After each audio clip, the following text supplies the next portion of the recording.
Монголчууд 1911 онд Манжийн дардлаас салж Богд хаан тулсаан байгуулснаас хойш олон улсын хэмжээнд бүрэн хүлээн зөвшөөрүүлэхээр нийтээрээ хөдөлсөн түүхэн алхам нь 1945 оны 10 дугаар сарын 20-ны өдөр өндөрлсөн тусгаар тогтнолын төлөөх бүх ард түмний санал асуулга юм.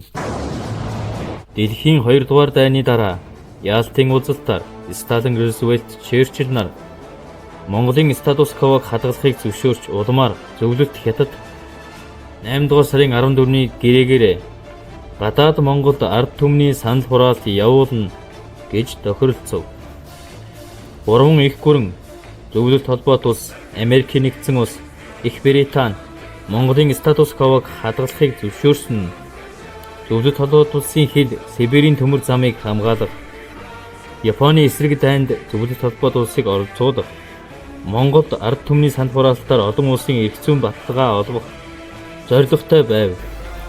Бүгд найрамдах Монгол ард улсын бүх ард түмний санал хураалтаар Монголын ард түмэн нэг ч иргэн эсэргүүцэлгүйгээр тусгаар тогтнолоо баталгаажуулж олон улсад хүлээн зөвшөөрөгдөх үндэс тавигдав. Үүний дараа 1946 оны 1-р сарын 5-нд Хятадын Гоминданы засгийн газар Монголыг албан ёсоор хүлээн зөвшөөрч 12-р сарын 13-нд хоёр улс дипломат харилцаа тогтоов.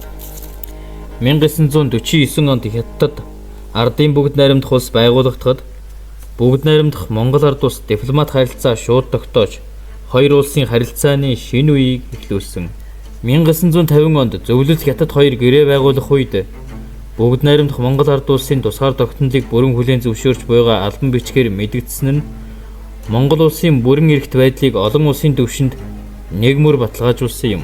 Орчин үеийн судлаачдын үзэж буйгаар энэхүү санал асуулга нь нэг талаас зөвлөлт холбоот улс ашиг сонирхлынхаа хүрээнд Хятадыг шахах улс төрийн тоглолт, нөгөө талаас Монголын ард түмний тусгаар тогтнолын хүсэл эрмэлзэл, улс төрийн ухамсар, тусгаар улс байх эрхийн бодит илрэл болсон юм.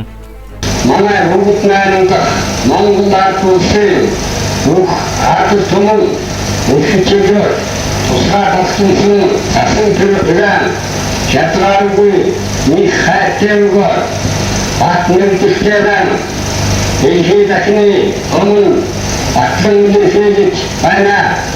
Манай Монголын ард түмний түүхэн их орны эхлэлээр тусгаар тогтнолын байдлын төлөө тэнцний түүхиймээ